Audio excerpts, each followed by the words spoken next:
Now, let us turn to our second panel, the evolution of Kenya's pharmaceutical industry. And I would like to invite our esteemed colleague, Dr. Simeon Muigai. I believe, should he be online or is he physically present? Dr. Simeon Muigai, are you there?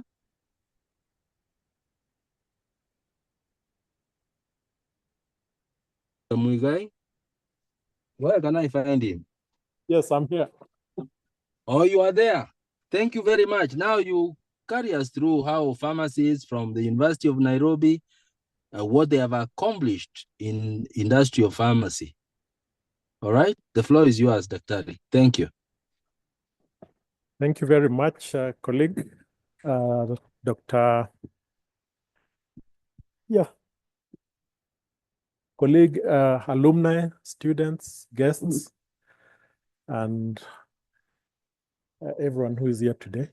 I'm happy to be here to moderate this session on the evolution and development of the industrial pharmacy sector. We have a panel of very able practitioners in the industrial space with over 100 years of experience in this area, and we're going to interact with them, get to see where we've come from, where we've been, where we are headed. And by way of introduction, my name is Dr. Simon Muigai. I'm a company pharmacist at Laboratory and Allied currently. I've been in industrial pharmacy for about 25 years now. I started my career at Infusion Kenya Limited, which was one of the pioneer manufacturers, local manufacturers dealing in sterile products. I can see one of the colleagues who are with there, Dr. Sam, who was, I think, at Huxt at around that time when I started my career, and we had a brief interaction. The pharmaceutical industry has really come very far. Usually when we talk of the pharmaceutical industry in this region of Africa, we usually say Kenya is a powerhouse of pharmaceutical manufacturing. And this has been as a result of very deliberate and some not so deliberate actions taken since the 70s. I would say there are about 4 eras or epochs in this development. Some of it happened before we graduated in the 70s, which was the age of import substitution, industrialization. And that's when the first manufacturers were set up, the likes of IKL, Infusion, the likes of Laboratory and Allied, where I'm currently working, the likes of Dawa. These were set up in those times, and they've set a very good foundation for the rest of the industry to grow. The second part of this era was the liberalization era in the 80s, when these SAPs, World Bank SAPs, started coming into being, and price controls were removed. A lot of liberalization happened, and competition started coming in.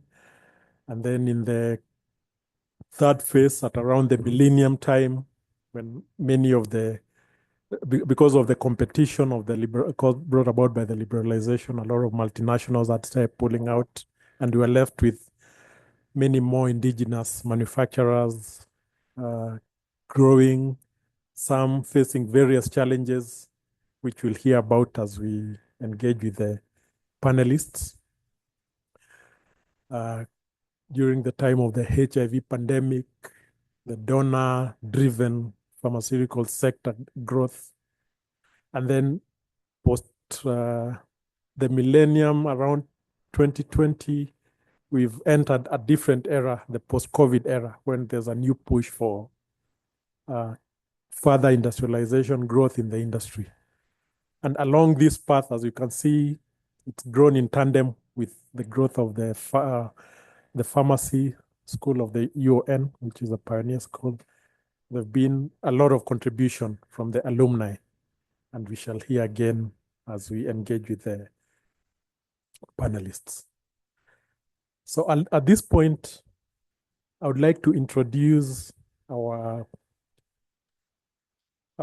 main speaker, the lead presentation from Dr. Wilberforce Wanyanga, whose professional life has been synonymous with the pharmaceutical industry in Kenya. I think he served in the industry, he served in the government side, in regulatory side, and many other organizations that relate to the growth of the pharmaceutical industry, including the so-called,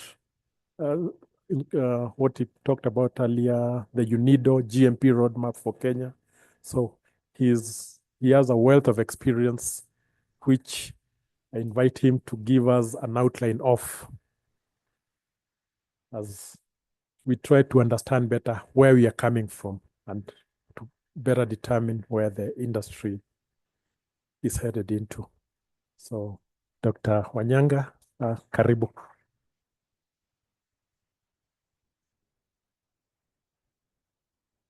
Good evening. Yeah, I hope they'll set up my slides I had sent earlier. But as they are doing so, just to remove and cover my shield so that I can be able to, you can know who is talking. Dr. Wilberforce Wanyanga graduated in 1981. And we moved on to work in various places, internship, hospital. And I always remember Kenyatta National Hospital. It was the first or second week when I was harassed by a consultant because I had returned a prescription to him. And he came back saying, "Who is this? Are you going to teach me pharmacology?" Then I said, "No, I'm only looking after your patient. I want your patient to go away better."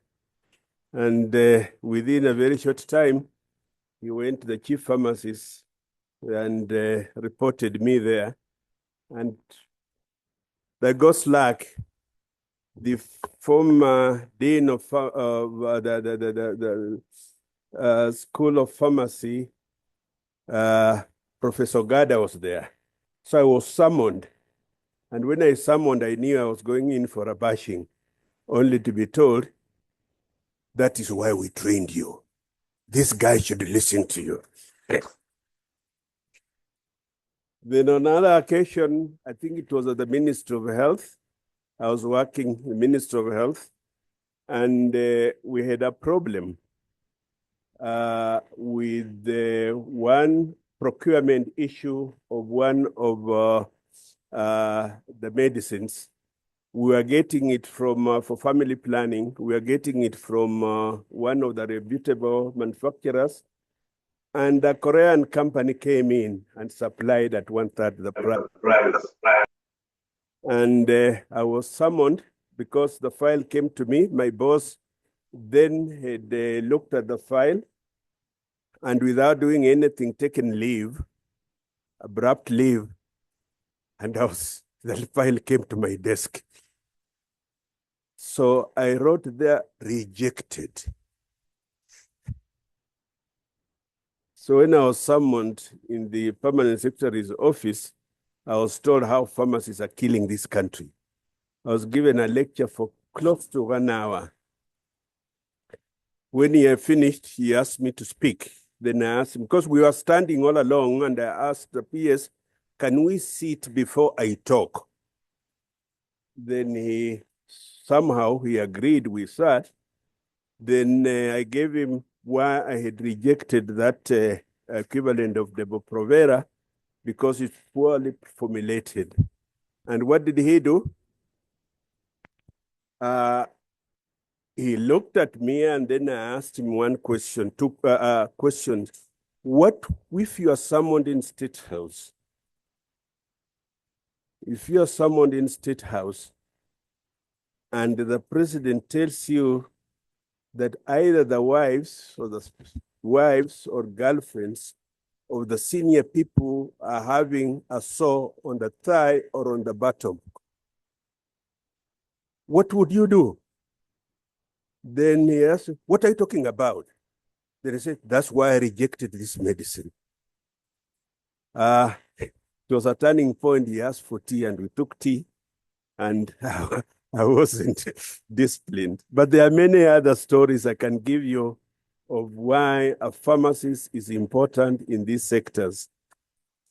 I worked in the Ministry of Health. I was posted in Kericho District Hospital, came to headquarters.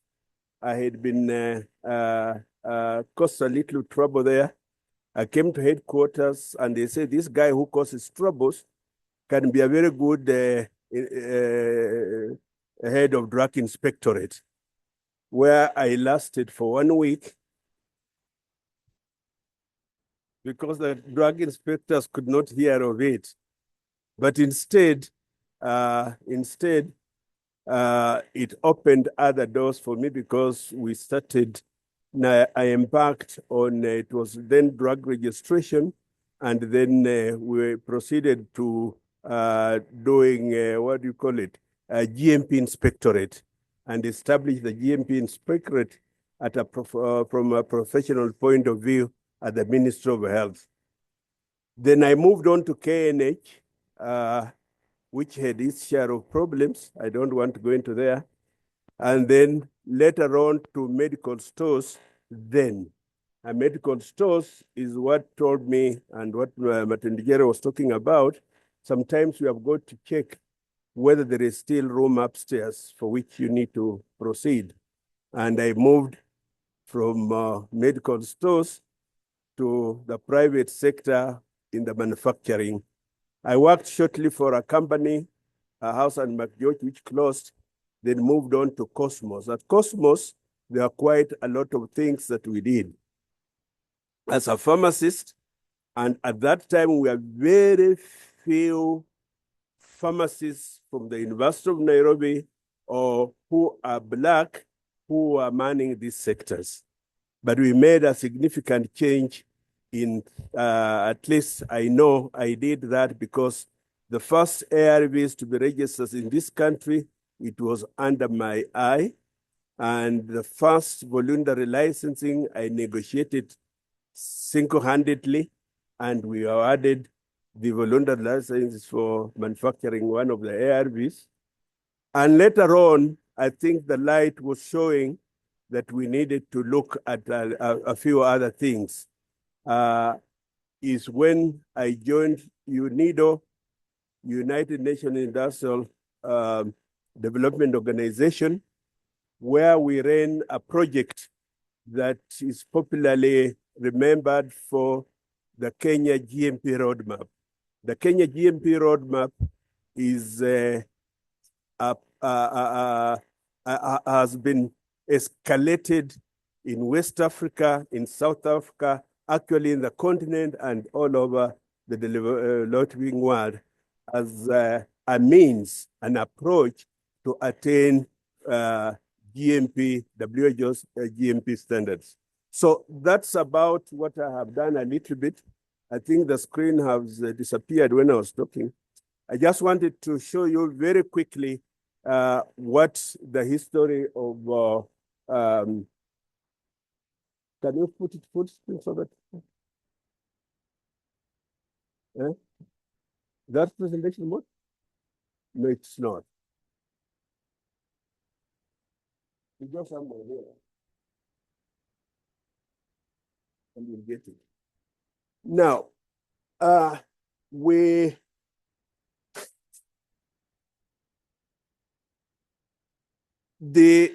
very quickly is just to say that pharmaceutical manufacturing was there pre-independence since 1947 in Kenya.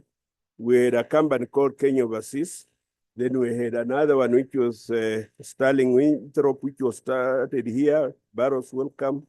Ellis and Lab and Allied and Ellis were not doing manufacturing, they were doing distribution before they entered into the manufacturing sector a little later. Then we just go to the next slide. Then we got, after independence, the government declared that we shall eradicate literacy, poverty, and diseases. I think it's a long-term goal. We don't want to say how far we have gone, but the literacy is largely there because I can speak English even in my village, and everybody understands. When in medical services, they declared that they're going to have free medical services. That was at independence, 1963. And thereafter, there was most of the medicines, even though it was free medical services, they were not easy to come by. And post-independence, we started now seeing the interest. Yeah, that's the map. It's so crowded, don't worry much about it. Just listen to a little that I'll tell you. So we, is it true? So after independence, 1963, we had the Yugoslav government that donated and came into, gave,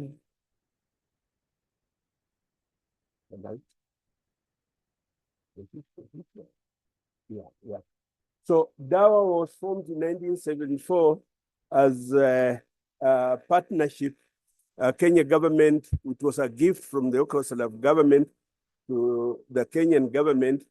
And at that time, they started a very good modern factory that was supplying quite a number of essential medicines, including the famous paracetamol. We used to have ampicillin called Benibritin, Ambiclox, and everything else at that time. So DAWA was doing very good work at that time. Then we more or less, the Ministry of Health established what we call the rural kit system. This was a big box of medicines, about 50 or so. The dispensaries were about 28, and the health centers were a little bit more, about 50. And we used to get them packed and sent to the health centers by name. That gave a lot of problems to the Ministry of Health, that because most of them were coming from either Italy or India. And even if you went to Italy, it was not coming from Italy itself. It was coming from a border between Italy and some other country where there was no regulation. And but the drugs were not also being manufactured there. A friend went to India to visit another factory, and he found they're coming from India to Kenya, but marked from Italy. So that made a policy change that we need the kits, the medicines, 50% of the medicine in the box manufactured locally. And when the policy was taken to manufacture, supply 50%, there was quite a number of companies came up. They started coming, that's the period from 1981 going on. We had Regal, we had Cosmos, we had a Boma drug house, which started in Kisumu, but later on, the sun was too hot, so it didn't proceed much. But today, I'm very happy that we have quite a number of indigenous African manufacturers. We have BenMed, we have Sphinx now, we have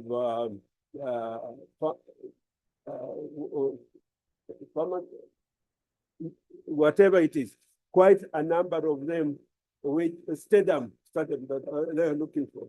So we have quite a number of indigenous pharmaceutical companies which were established. And then, of course, all those are among the 35. Then we have UCL, which started in the year 2000. Then this is what I call the rapid growth of local manufacturing. The growth was so much, and it was being influenced by the policy changes that were there then. You remember in 1990, we had something called Cameron. Cameron was from Cambridge and something. When it was registered, it made something, the Intellectual Property Act was legislated to get this animal on the road. And because of that, it had also scientific aspects of it on combination therapy when it came to treatment of HIV and so forth. That area is not talked about much, but we talk much more of what it didn't do. But I can tell you that there was something happening in the country. Then with the development of Cameron, there was an interest in Kenya to start quality aspects. The quality aspects of control led to the establishment of NQCL, which was between the German government and the Kenyan government, and that's around 1982. So that rapid growth really helped us to grow the industry because they are just mushrooming, and today, of course, we have over 35. We have other international WHO resolutions on access to essential medicines. This also made countries to start manufacturing their own medicine in their own countries and led to that interest. And you remember at that time, we also had what we call the Abuja Declaration, which was talking about the 15% budget for medicine, because access issue was a big problem everywhere. And we didn't do well. I don't think that we did very well because we ended up getting quite a number of medicines which were substandard because of that importation and so forth. So we had this slide. I think this one was coming after 2014. Then 2018, we had a global shortage of medicines. This was arising again from a number of issues. Remember, just before that, we had the question of declaration of HIV/AIDS. When we had that declaration of HIV/AIDS, the problem was there were no medicines manufactured in this region, and of course, WHO brought in quite a number of issues that led to focus much more on HIV/AIDS, but we couldn't supply ourselves, and that's where the Cosmos came in now to try and see whether we can be able to overcome that challenge of not having our own medicines. And the number of patients was growing high and high, and at the same time, the number of patients going high, and then the death rate was very high, and we needed our own homegrown solutions. And therefore, at Cosmos, we registered the first ARVs and got voluntary licensing. As we moved on, I'll go very quickly. A global shortage of medicine came in that again made the WHO Assembly to have a resolution of this, encouraging countries to make policies to encourage local manufacturing. And that went on quite a bit until when they started manufacturing, another issue came up, the issue of quality. The issue of quality cropped in, and that meant that we needed a program that would make sure that drugs meet the international standards.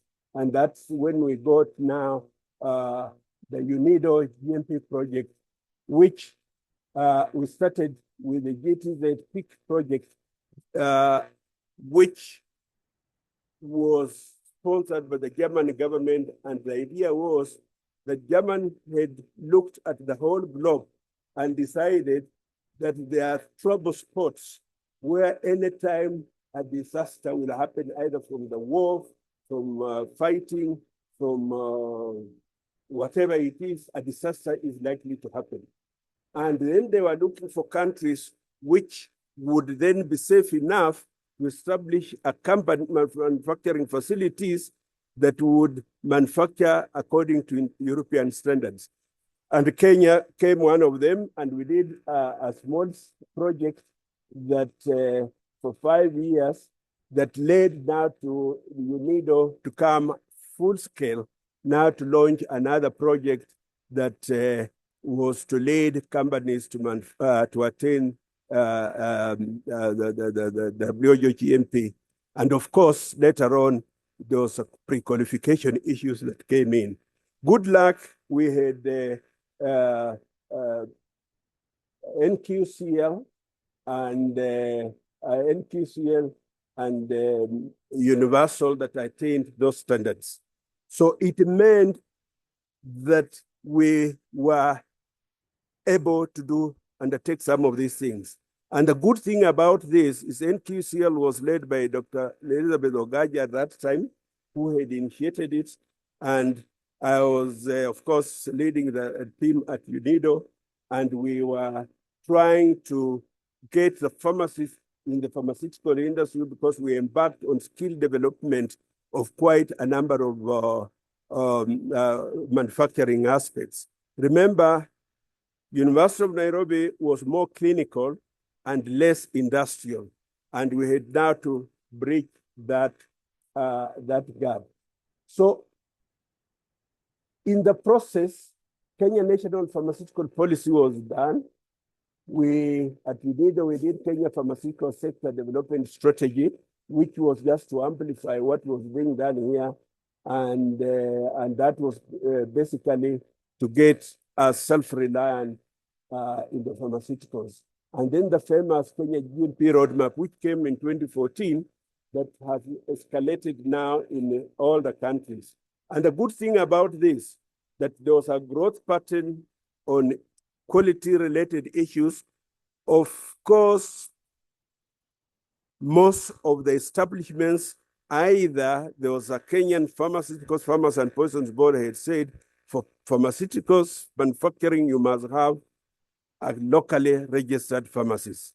Even though they are not given those opportunities, we know those ones who tested it have now started their own manufacturing enterprises. And I think Sphinx is here, Setup is here, Jimia is here. Where is Libya? And quite a number of other pharmaceuticals. So this in itself is a very big thing that we that describes from pre-independence to independence itself, and then the growth and the partnerships, and of course the rapid growth that happened in the 80s and 90s. And from 2000, we have seen the GMP development.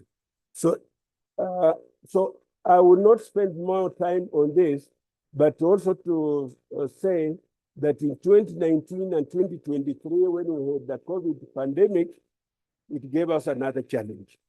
And this challenge was that we could not get medicines imported at the time we wanted because of the restrictions that were there. And that is what led now WHO to discuss issues to do with the strengthening local pharmaceutical production and other health technologies. So the historical part is deep, and I don't want, let me go to the next slide and just look at what we are trying to achieve. The goal of local manufacturers is to make a country self-reliant and also self-sufficient through access and availability of quality medicines. And it's a balance between the GMP improvements and the regulatory improvement, because you can't move further ahead without the improvement of both. And of course, we are moving towards to ML3 as the companies, most of them, I think there are now 25 that have attained the GMP status. And the whole thing is about compliance. And of course, which is achieved through inspection findings and regulatory enforcement. And these are areas, when it comes to inspections, we have done very well. When it comes through PPD, they are doing a good job. And the results of that GMP roadmap, that the training that took place. And of course, we have quite a number of things that are in that area. So the whole thing is about facility compliance, market compliance, and regulatory compliance. All of these cannot take place. The chief among this is HR development and skills. If you don't develop the skills, and this is why the University of Nairobi is there, it made the seedbed. The other universities have taken over. They are also trying to do the same thing. And we need now to know that Kenya is moving ahead. Just, I'm making it brief, that what are the mitigating factors to achieve this self-reliance and self-sufficiency?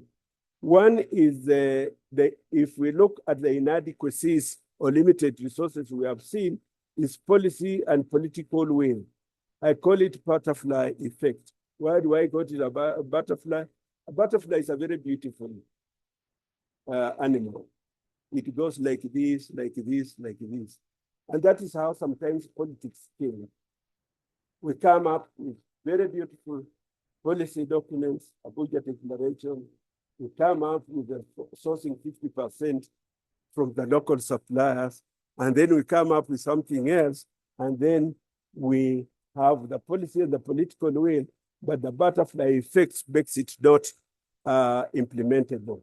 And I think the previous speakers have already spoken on that, where we can be able to innovate and be able to do quite a lot of things. Finance and investment, this has also been a disadvantage. And especially when we call what I call the economic dominant strata is not good. We have what we call the indigenous companies here. They do not have a lot of access to finance.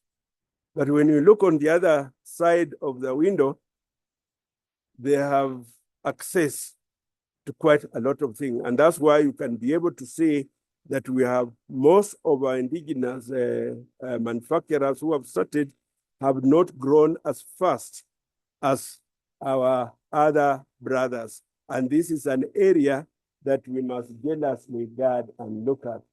Premises and infrastructure development is an issue here. It requires a lot of capital investment, which is related again to finances. Then quality and regulatory regime and culture must be calculated right from the time we are at the university into the practice so that we look at the quality things. What is happening in the retail sector is very unfortunate, with unlicensed practices over dominating the area. And then, of course, we have the market competition where we still allow quite a number of imports.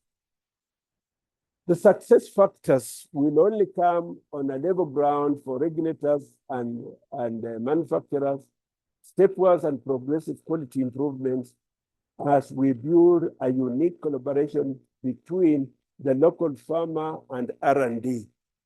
And we need to improve and make sure R&D from whatever sector the universities and even within the industry, this is well developed.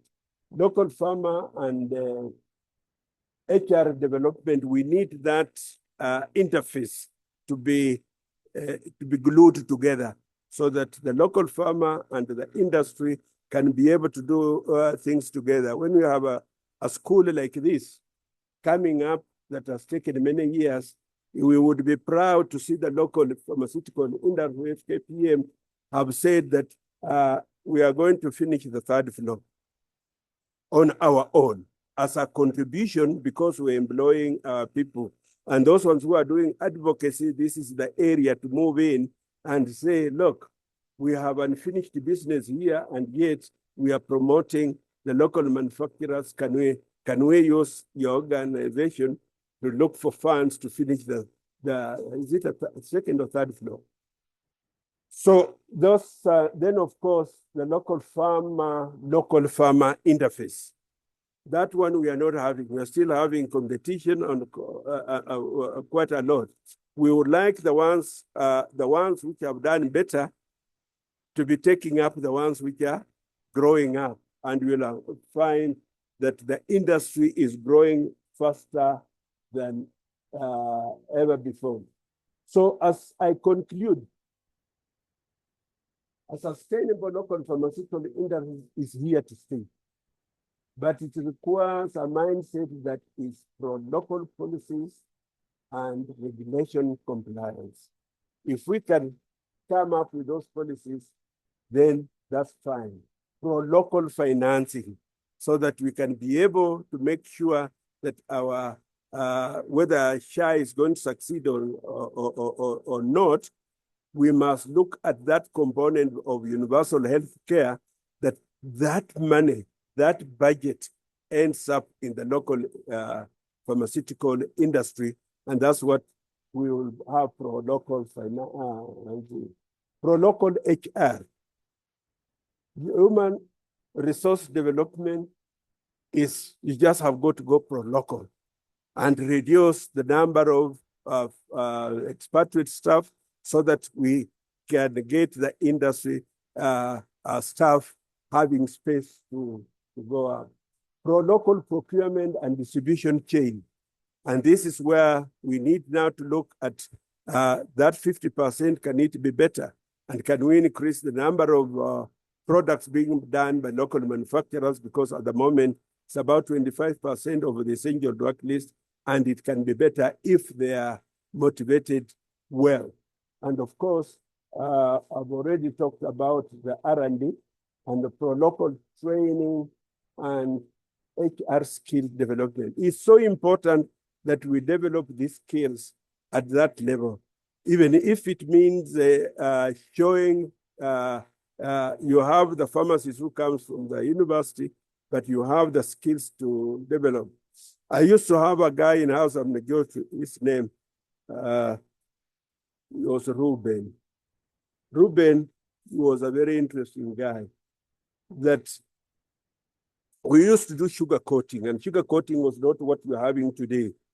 You used to have a drum rotating, and then you make the mix, and then you have got to stand there and start pouring as it mixes, and your hand should not get tired, because if you shake a little, you'll get the wrong things.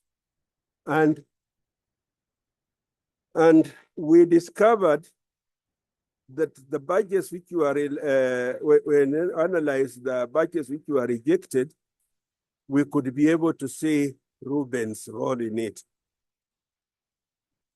End months, he would not hold his money very steadily. So anything we produce towards the end month, when they have had salaries, it was going to be a reject. So we decided in our manufacturing area that when we are doing sugar coating, it should be after end months, mwezi kona, so that he could do this. And he was very proud to say, tell me one pharmacist who can do sugar coating. There is none. And he would be proud. And then, of course, when he goes to the village where he used to stay, he used to get free beer because he was a pharmacist in that place who could do all these things the pharmacist could not do. So skills development is something that technology has now brought in, and we are doing very well with modern machinery, with modern everything that is calculated, well done. We have the HVAC system, and we have the clean house rooms and all those things that do well. And when you come here, that's where they fall. So The School of Pharmacy, University of Nairobi, must play a key role, or in fact, plays a key role, a vital role in shaping the local manufacturing production in Kenya and in the region. And you need to clap for yourself that the School of Pharmacy is the engine behind all of this. Thank you. Thank you very much, Dr. Wanyanga, with that very rich background to the pharmaceutical industry. So now I would like to invite the panelists to come forward and take our seats here so that we have a few discussion points based on how the industry has evolved, where it's headed.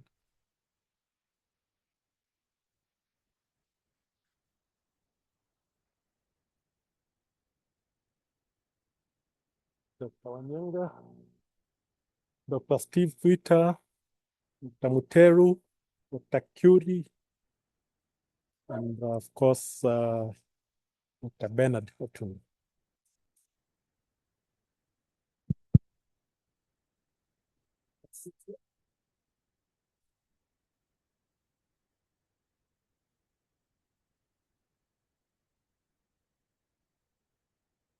So I think one of the first questions will be, questions will be directed to our main presenter still. You're looking at how the industry has evolved. I know we have a big key stakeholder here in the name of PPB. What role would you say they've played in both positive, negative, in facilitating this growth through these years in terms of the regulation? Because we know regulation cuts both ways sometimes. It can facilitate, it can slow down the development. And I've heard you say some very nice things about the role that PPB has played in facilitating this. So can you please just say a few words on?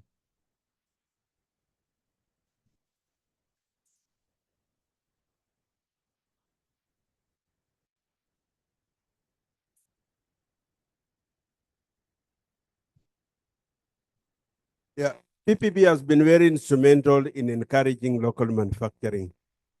I know PPB has been on the growth pattern, and the industry has been in the growth pattern at the same time.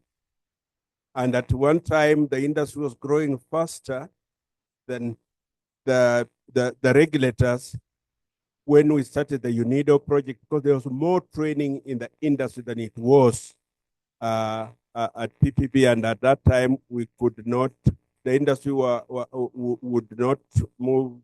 They were moving not in the same direction. But after some time, there was some good spirits that came in with the very young, enthusiastic pharmacists, trained, most of them from the University of Nairobi, that have uplifted that sector, that GMP sector. And now they offer expertise in training. They offer quite a lot of information. The regulations, they have come up with quite a number of regulations, especially the standard operating procedures, which I think we are now more or less leading in the country. And the truth is, like I showed on on one of the diagrams, they must grow simultaneously in achieving the high standards. The local manufacturing industry still requires support, especially the ones with the indigenous, because they are the policymakers in the Ministry of Health, and PPB implements it, but it should implement it to the advantage that we can get this local industry growing. So instead of using what you call it, a hard road, you have a softer road to which the local manufacturers can be able to excel. I can mention that that has been working well. Thank you, thank you.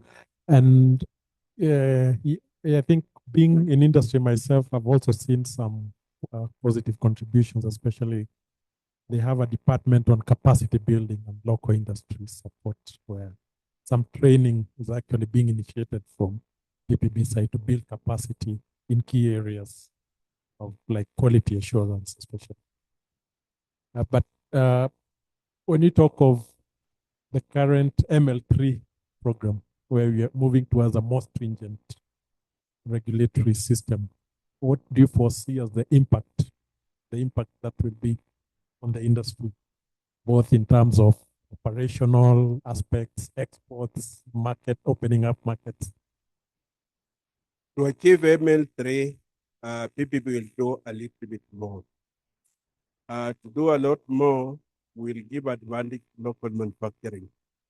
Because if we can remove the quacks from the market, like the chairman said, they have a program which he didn't want to unveil now, but I'm sure if it is a good one, it will work to the advantage for them to get the ML3. The other one is bringing back the veterinary component under PPB. If we don't do that, then it will be very difficult to achieve that, because veterinary manufacturers have a lower standard. And if you allow them to continue that way, we have seen a number of them now turning into doing human. So you'll find, since there's the same molecules, they'll manufacture the human medicines under the veterinary cover and will just go crumble down. So our policy here, and this is where we need to get our politics right and our advocacy messages right, that veterinary medicines and human medicines, they are the same molecules and they should be controlled similarly. Thank you, thank you. I'm told our time is really very short and we need to limit to about 10, 15 minutes. So very quickly, I'd like to go to Steve Twitter and briefly introduce yourself.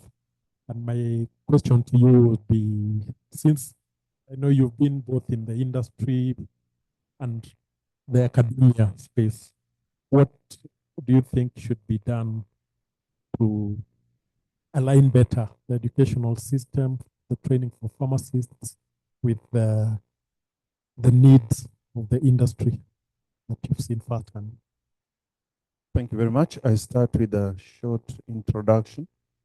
My name is Dr. Stephen Twitter. Got my first degree from UoN in 1999. And postgraduate studies in UoN Pharmacy. But in terms of practice, I've done about 14 years in community pharmacy. And about 2009, we helped establish the Stedham Pharma Manufacturing Company, which is owned by 4 local pharmacists who actually graduated around the same time. It's unique in the fact that it's a purely contract manufacturing company where we target pharmacists who are interested with, say, formulation of a product, but they don't want to own a factory. So there is a lot of opportunities there. I would say that manufacturing does not employ many pharmacists. Actually, according to a study that was done by the department, the Directorate of Health Products and Technologies, I think they found that there are only 44 pharmacists. So if you add the number of director pharmacists, there will probably be 100. However, the product from the pharmaceutical products supports almost 95% of the pharmaceutical sector in a country like Kenya. Because if you talk of, say, those who are in community pharmacy, the biggest employer worldwide for pharmacists, the product is very key. When you talk of the second biggest employer, hospital, again, the product is from the industry. So if you look at it like that, then you see local manufacturing will actually be like a good base to hold the whole pharmaceutical sector. I would put it that way. And when you talk of local manufacturing, the University of Nairobi has done a lot. We were the pioneer class of Master in Industrial Pharmacy.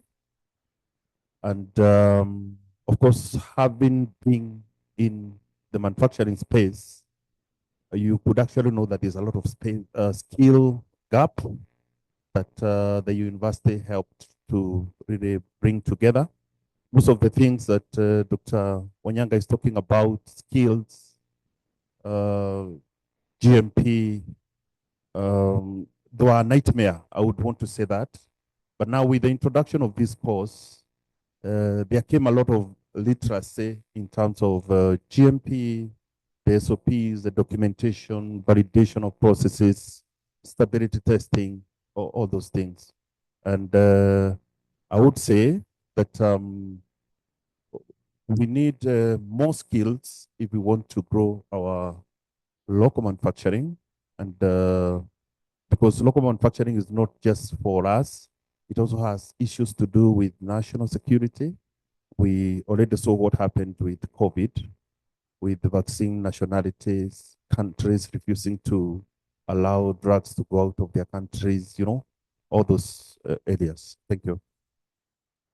Thank you very much, Steve. And next is Dr. Sarah Muteru, currently at Biovax. I'll do a brief introduction also. My question to you also would be very briefly, less than 5 minutes. If you can summarize, do you feel, since you're in a space that is very technologically advanced, the infrastructure that we have in Kenya, the manufacturing infrastructure, do you think it's adequate?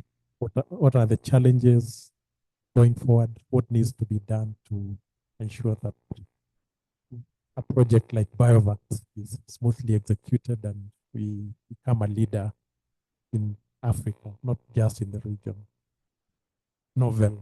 Manufacturing novel products like vaccines. Thank you, Dr. Muigai.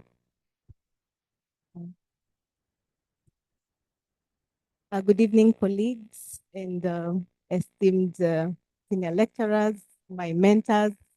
It's really a privilege and an honor to be sharing this podium with these colleagues here and to celebrate the 50th anniversary of pharmacy. My name is Dr. Sarah Muteru, like we've heard. I'm the General Manager for Regulatory Affairs, Product Quality and Safety at the Kenya Biovax Institute. The Kenya Biovax Institute is a state-owned, 100% state-owned vaccine manufacturer. We were established by the Companies Act. It's a state corporation under the Companies Act in 2021. So we are just about 3 years old. The Biovax story is very long. I don't think 5 minutes will do justice. But for me, as a pharmacist, I'm really proud to be here. I graduated in 2002. With my BPharm.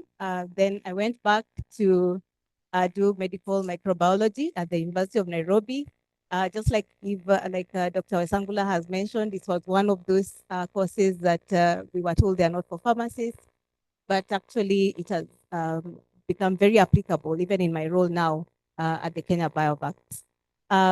So to actually, Dr. Wanyanga has answered, has actually probably looked at Kenya Biovax, and in his presentation, he's answered most of the questions. And if you look at his last slide about looking at local HR, looking at R&D, local, just leveraging on our local expertise and even the local financing, that is where Kenya Biovax is at. If you look at the 3 years that we have been in existence, we have recruited because we are still in the initial phase of establishment.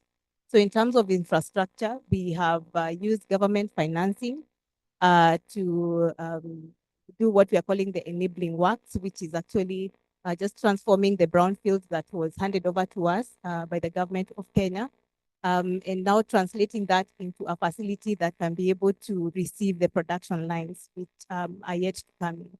So in terms of the challenges in establishing a vaccine manufacturing facility that like the Kenya Biovac, you know that Africa, there was this clarion call to have vaccine manufacturing in Africa because of what happened during COVID.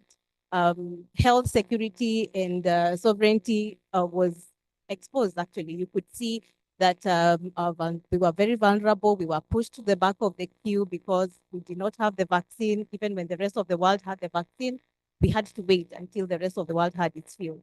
So what I can say is that the challenges really are about the financing. There is the technology transfer that we have to access, and we have to be ready to negotiate. And so in terms of skill sets, we have to be ready to get the legal experts, to get our R&D experts who can negotiate technology transfer with existing manufacturing facilities.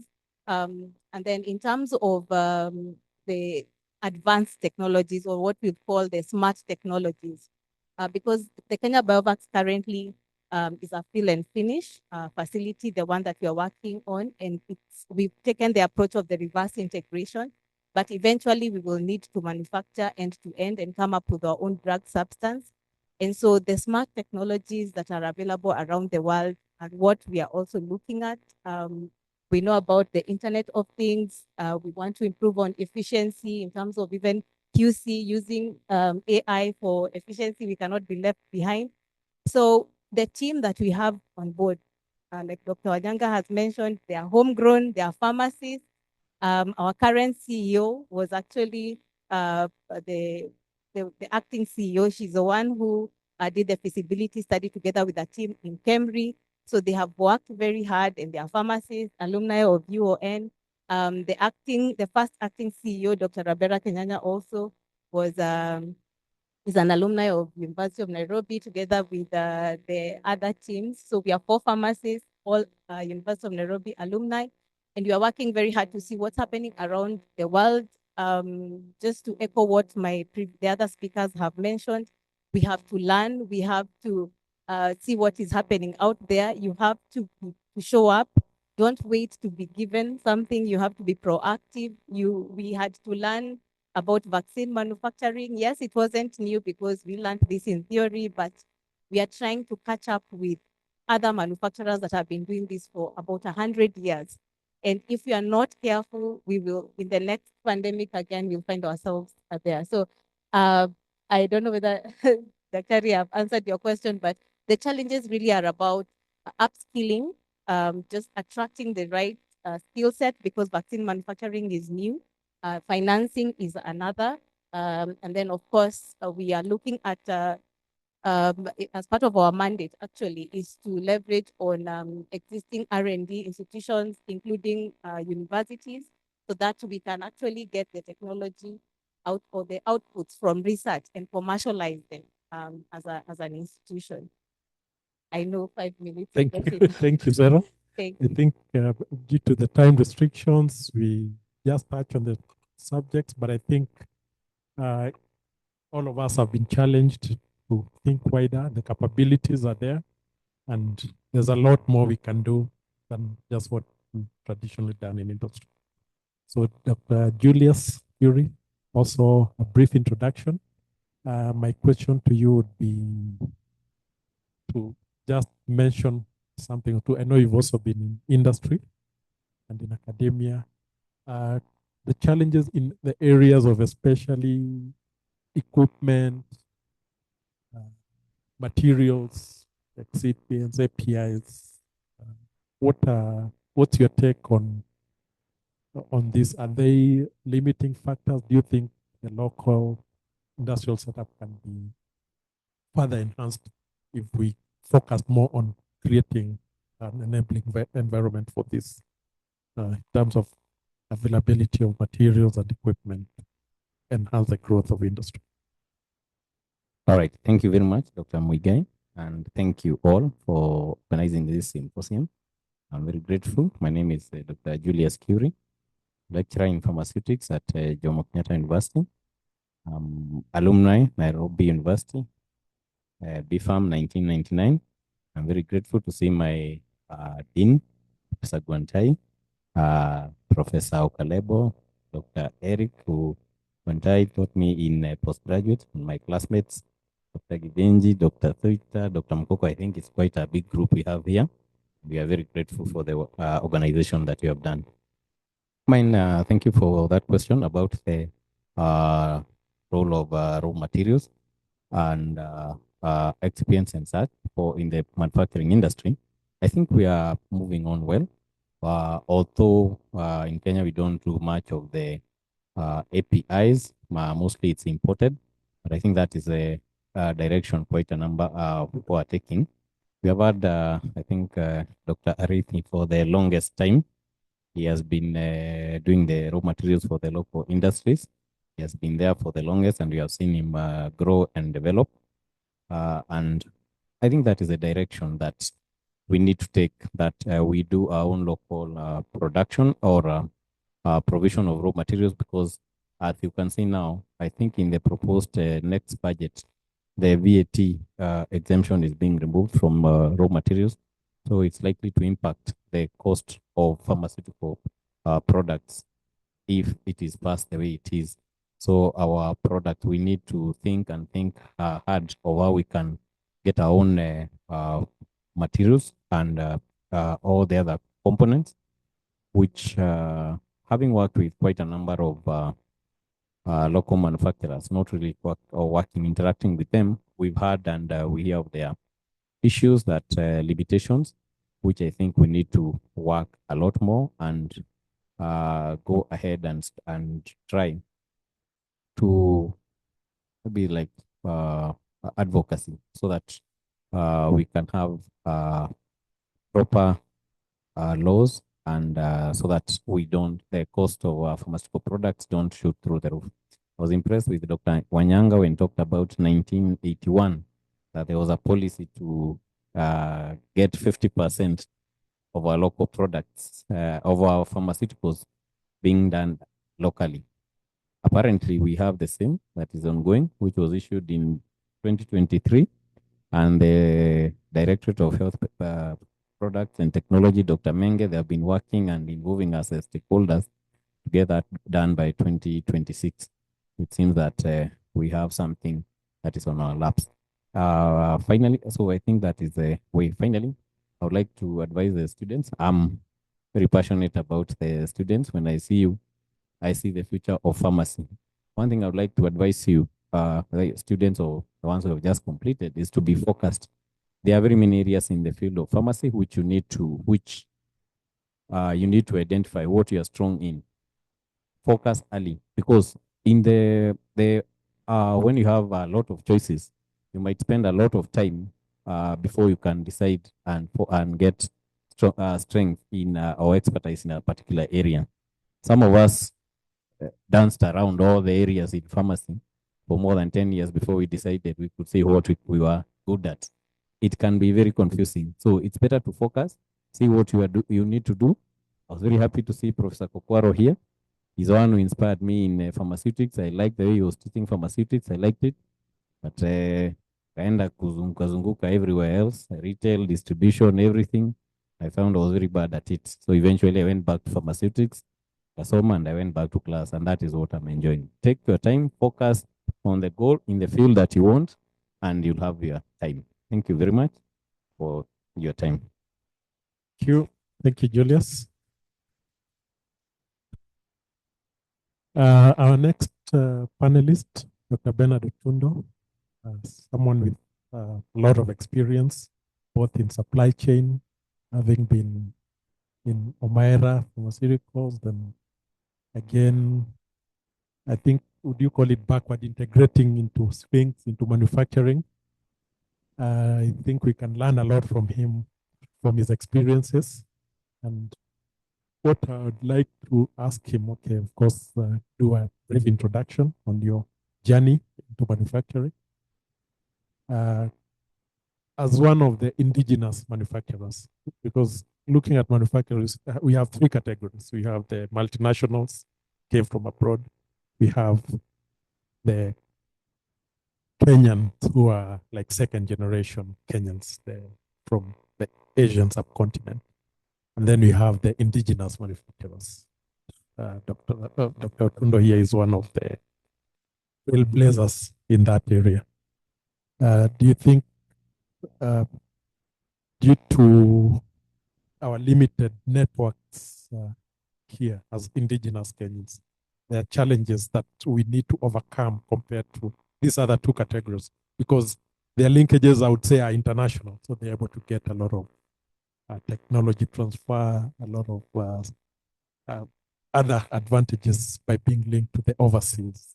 So what can be done as an individual indigenous manufacturer to network, plug into these international networks and enhance our capabilities as indigenous manufacturers? Number two, just mention a bit on the challenges, especially on the financing side. And the third, what needs to be done as manufacturers, maybe to increase the space for the pharmacists who are being trained by the institutions like UoN. Because like someone has mentioned, the industry still does not absorb a good enough critical mass of pharmacists who are coming into the industry. So I would like you to just touch on these three aspects, apart from the rest. Thank you, Dr. Muigai. Hope you can hear me.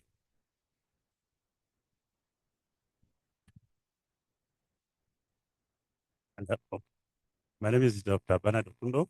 I graduated in 1990. Happy to see Professor Wantai for after a long time. I think we talked yesterday for the first time after maybe 30 years. And so Professor Demo and Dr. Moses Mwangi, the senior, is one of the people who are in the nationals and led us in many ways to get into the institution. I would rather talk rather one of the bigger areas and said Dr. Udinji, because some of the things are meant for you. One of the areas that we have a challenge, our technical part has been tackled very, very well. I will talk about finance. Finance in two aspects. One of it is that I hope those haven't spent a lot of time talk with my former lecturers, or some of you are there now, how much time is meant to train the students from us. Because a lot of pharmacists fail over time because this is something we handle money for the first time when we run our retail pharmacy, because that is the first stop for very many of you. Second part of it is finance. If I talk on the side of manufacturing, it's a big thing. And as he has put it correctly, as the indigenous people, we don't have from backgrounds where it's a lot of money that is available. So that is a challenge right now in the indigenous-owned factories as it is right now. As I said, I will actually address this to Dr. because a lot of the diseases which are covered by what is locally manufactured are very few essential products. And we need to do more products. We need to expand the range of the products that are done locally. There are open areas like oncology. We have IV, which is really a security item, which still seems to be a lot of challenges, which can easily be solved. I would say that we, as part of Ministry of Health, part of pharmacy, should stop at the technical area, which needs to be like what is a new area, is finance. If I was Indian, are of course the biggest. Hope I'm not saying that in a negative sense, but they have relationships with suppliers from India, be it equipment. They can get equipment for 10 years, and they pay 10 years, don't have any money. local person have to the bank its interest dollar. Secondly, they actually have that support direct from India, from other manufacturers or guaranteed actually. But we talk, they tell me why. So we have to look at this new person who maybe organically has gone from India, will go to distribution, finally to manufacturing. It's not the same volume. In Britain, I may say it fairly good. So, going to Wangi's office to talk to him to give us credit. We built a strong distribution chain, and a lot of people benefit from this because we built actually a finance system. Head partners called Dr. Jeroge.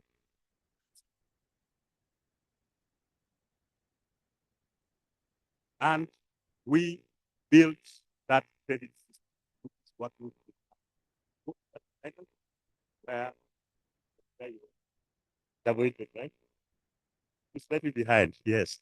Yeah, so the class behind us was actually very successful. They've done a very good job. They're some of the biggest distributors we have, but they take the products. That's the difference between them. As we want to ascend, we have to look at what needs to be done. Obviously, I may suggest some of the things. Of course, some people can talk about. But a larger number, we may have to look at products, and we may want to look also what is the infrastructure the government may need in a budget support, because we control 50% of the commercial pharmaceuticals. Just for your information, we have 350 pharmaceuticals in Africa.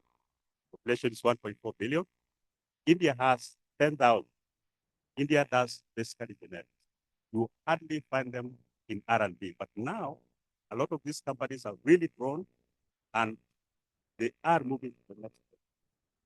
A lot of them are setting up based in the US, and of course, US has some of the most expensive products in the world. Can't be surprised sometimes to get some of the products.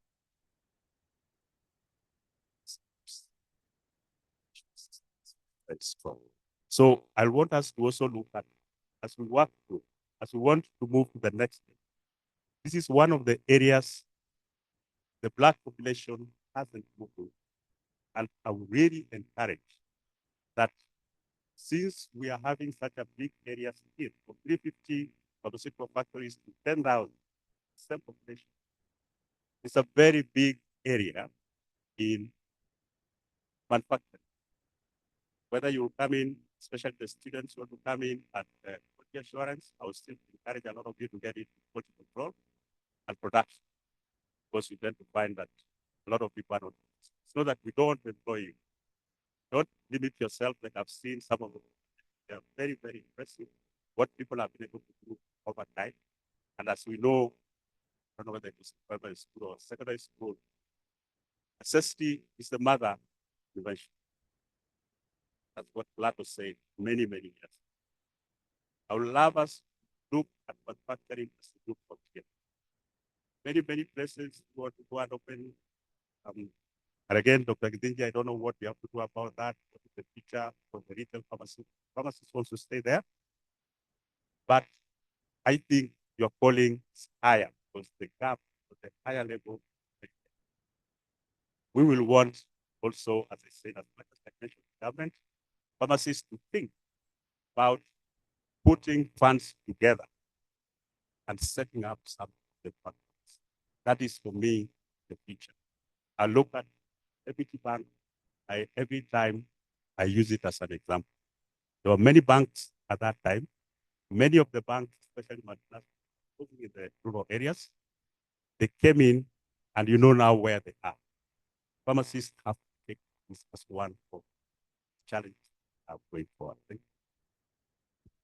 Thank you very much. Yeah. Thank you. I think deserves another clap. All the panelists at large. Yeah, you've had all the deep insights about local manufacturing. It's an area where a lot of opportunities still lie. Dr. Otundo has talked about 350 manufacturers in Africa. That's a very small number.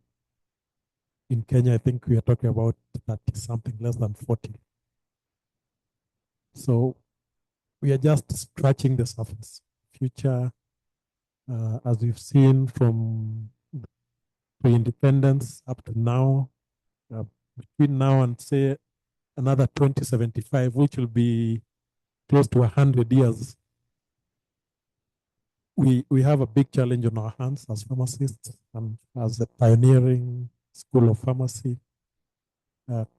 We need to create that interest among the alumni, the students who are coming out, that these are the new areas that we need to venture into to make a change and a difference. So we'll stop it at that. And thank you very much for this.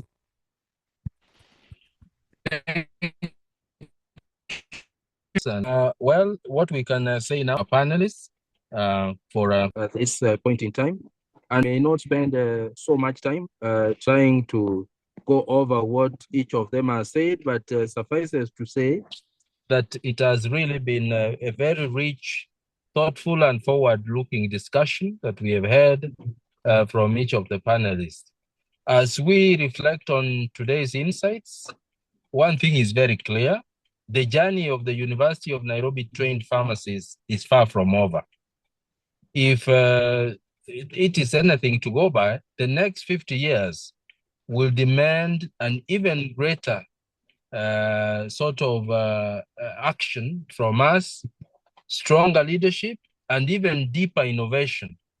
I think there is a lot of green area in terms of biotechnology, where, as Dr. Otundo has very ably elucidated, and Dr. Mutero, even Dr. Wanyanga, we really need to have deeper innovation in these particular areas, because we have, for the last 50 years, been concentrating on generic medicines, not biosimilars. So it's good that at least Biovax has come forth, and Dr. Mutero is there pushing this area forward.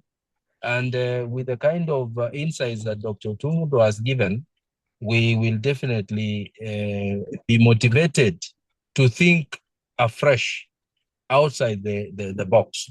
Let us then carry forward this legacy, not as a memory, but as a mandate that we have for the future. Thank you all. I now invite you to visit the exhibitors, which continue just outside, I believe so. And then we reconvene tomorrow for more sessions. Enjoy the rest of the evening. Thank you very much. May God bless you. Thank you very much, Dr. Rogers Atembe, for doing a wonderful job. Can we appreciate the panel again? So that brings us to the end of the first day. Just to give you a synopsis on what to expect. Tomorrow morning, we should be here registering at 8 and ready to start at 8:30. One of our colleagues who was to be part of the panelists in the morning, Professor Gabriel Kigen, is here with us, and thank you. Yes, he was my classmate and doing quite a great job at Moi Teaching and Referral. I think we'll afford him his 5 minutes that he was to give us tomorrow morning as we look at the area of the patient-centered pharmaceutical care advocacy and practice in the morning. I request the team who are leading there to give him that time there. I think his comment would apply more in that because of what they are doing at Moi University. Of course, he'll be speaking to us on Saturday. That is for tomorrow. But just to let you know, colleagues, that we had planned and hoped to have exhibitors. I made a lot of effort to reach out to our colleagues in the industry. What I realized, I had a contact that I thought was very modern from the colleagues at the Farmers and Poisons Board, and I thanked them. But I realized most of those emails have changed.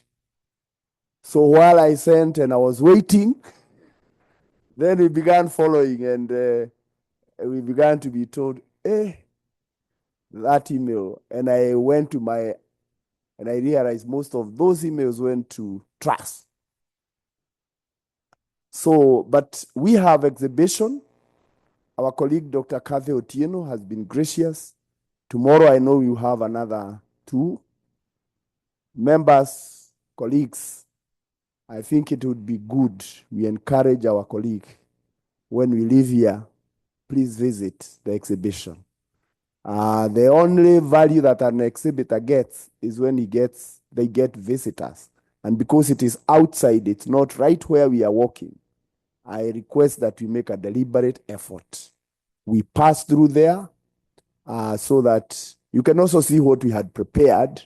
And right now, any of our colleagues, you would like to do exhibition tomorrow and Saturday, we are charging 50,000. I want to open it. Pay what you can. Pay what you can and come and exhibit tomorrow. What you can will be fine because we are paying for those booths. So if you can come, whether there is anyone exhibiting or not, we'll still pay for them. So I urge you, and it would be more interesting for us on that. So that is, we are also anticipating to work with you who are in manufacturing. We were interested in the month of June to have a high-level visit to 1 or 2 of our manufacturing facilities together. We join together as alumni. We go and visit that industry. They show us what they are doing, and we also go with the media so that Kenyans can know. We can do a press conference there during the visit. So those of you who are in manufacturing, Dr. Otudo, others, please think about that. We would like to visit your factory. Not everybody wants to be visited at home. If you think you're able to host us, and we are not asking much, it's just to open, and then we do, in the month of June, we do a visit. In the month of June, we are planning to have our start ourselves as Alumni Association at the Pharmaceutical Society of Kenya conference so that we can also reach out to other colleagues. And then lastly, prepare for our dinner on 1st of August. During that dinner, we will honor those who will have been selected through the process that is ongoing. We will honor those who have impacted and selected, position 1, position 2, position 3 in different areas. Dr. Sarah Fugegi is leading us in that. We will launch the history book that Professor Jennifer Orwa is leading in compiling, and also the revised constitution. And then we'll get together, get to meet, to connect. Maybe we can have a special trophy to the class that will bring most people. Like today we've had 1999. Wow, I think wako sawa. And also, wako sawa. And also the pioneer class. I think we can contact each other. I think I am suggesting, I have been in politics, so sometimes you can make important suggestions that we honor that class that brings most people to the dinner. Of course, the dinner will be paid for. And finally, we'll have a medical camp. The final thing, it will be in August. We had a team led by Professor Oruka and Dr. Kamamia Murisho are leading us in that. It will be in Bagavi Primary School. It will be the last. Of course, we need participants to come. Now, how are we funding these things? We are funding these things from the Alumni Association through your membership. So if you haven't registered, please do. Also, we have merchandises. There is a very nice coffee or tea mug here, which is going for 1,000 shillings. And they are out there. If you don't have one, please. When you buy this, you are also participating. We also have polo shirts with a message. You can see the message. A lifelong board. It has the Alumni Association logo and that message. And then at the back, we have UoN Pharmacy School at 50, celebrating excellence in pharmacy practice. This polo shirt is going for 1,500. When you buy one, you help in funding these activities. And we also have t-shirts. These are in 3 colors. They are all in 3 colors. It's maroon, blue, and white. And there are also t-shirts. The t-shirts are going for 1,000 shillings. And we ordered quite a number with the hope that you will buy them. And finally, we are funding this from generous donations, from colleagues, from, and don't underestimate what 5,000 shillings can do. Don't underestimate what 10,000 can do. You simply donate, go to the alumni account, which I believe you all have. If you don't, pass through the center and the front. We have circulated it a lot. Please don't ignore. We are at a risk of not having the cocktail on Saturday, which is the final event. We are at the risk. So if you can help us, donate what you are able to, it will go a long way because we don't have any other donors other than ourselves. And I believe we are capable.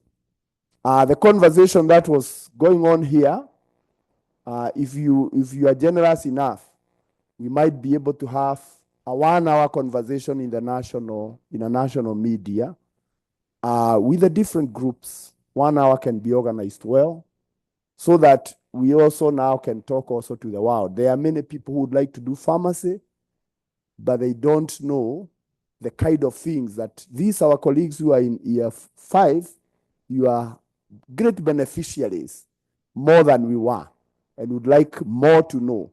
So if we are able to be a little bit generous and we are able to have some little money, we could plan and do that as one of our activities in June. With those remarks, Chair of Alumni, do you have anything to say or do we close?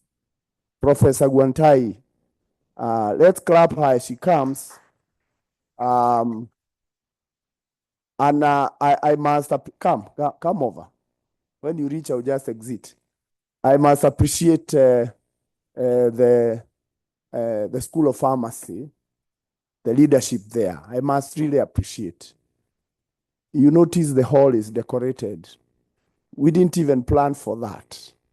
So Professor Okarebo and your colleagues, so we arrived here and it's looking beautiful. We knew how to come here. As an alumni, unless Professor Gwantai you planned, we didn't. And we found them very nice. Can we appreciate them? Thank you.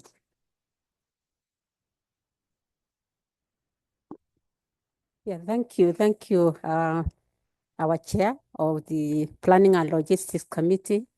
I really do not wish to spend more time because I think we are running very, very late.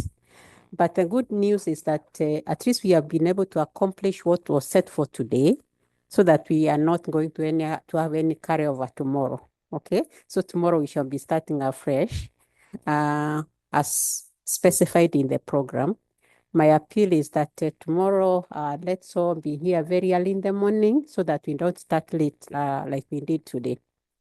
Finally, let me just take this opportunity to appreciate each one of you for the time that you have set aside to participate in this very, very important occasion. We all have benefited. I've learned a lot, you know. I've gotten to know exactly what my products have done out there, the impact that they're creating, and I'm much more encouraged than ever before to be committed to academia. I am a retired professor from the University of Nairobi, but I am tired. I'm retired, but not tired, you know, so far. That is why I'm still here. I can be able to spend a minute or two with my staff who are already in the school, and also my students. I am one of those people that are deeply attached to the School of Pharmacy, University of Nairobi, and I can sacrifice anything, you know, in my power to make sure that that school stands strong and continues, you know, continues to provide leadership nationally and globally. And I think the future is bright. You have had a lot of contributions from our colleagues out there. They're helping our students and the young pharmacists to pave a way for their practice out there. They're opening up your minds, telling you constantly that you might be the one that is limiting you. It is not the world that is limiting you, okay? The program is open to revision, and I think that is one of the benefits we are going to get from this forum, picking those ideas that we can put into our curriculum to make sure that we enrich it for the benefit of our future products. So I think, Chair, we have said a lot. We shall continue saying more from tomorrow up to Saturday. I know we have, in the program, we have one session that I think is talking about going down the memory lane, you know. It sounds funny, yeah? Going down the memory lane. And a few people have been picked to participate in that session. I am not sure what they are going to say. Whatever they tell us, I think is what we are going to appreciate. But it's important for us to not only reflect on our academic life, but even our social, you know, and other areas of growth, you know. Since we left the University of Nairobi, it's good to revisit our experiences in the University of Nairobi. And therefore, even that session, to me, I'm really looking forward to it. There is someone who called me last night. I think it was Dr. Nyariki. He is not here. He might be here tomorrow. And he told me, Prof, I want to be there, going down the memory lane. I want to say what, I won't tell you what he said, you tell us.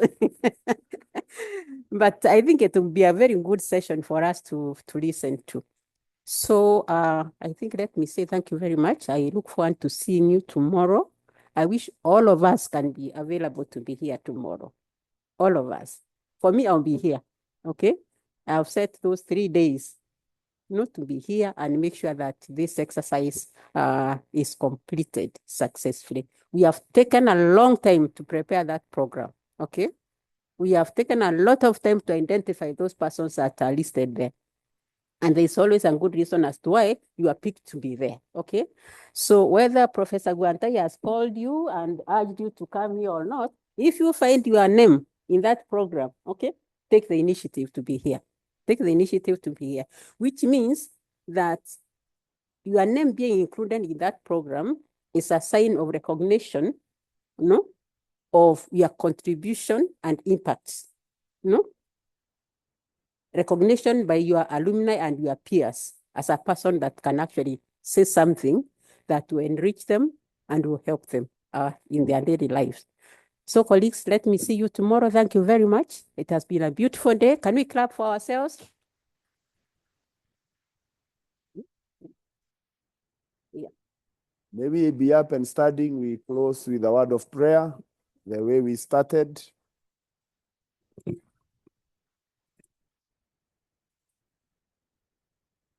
Heavenly Father, we come again to say thank you for the good day you have given us.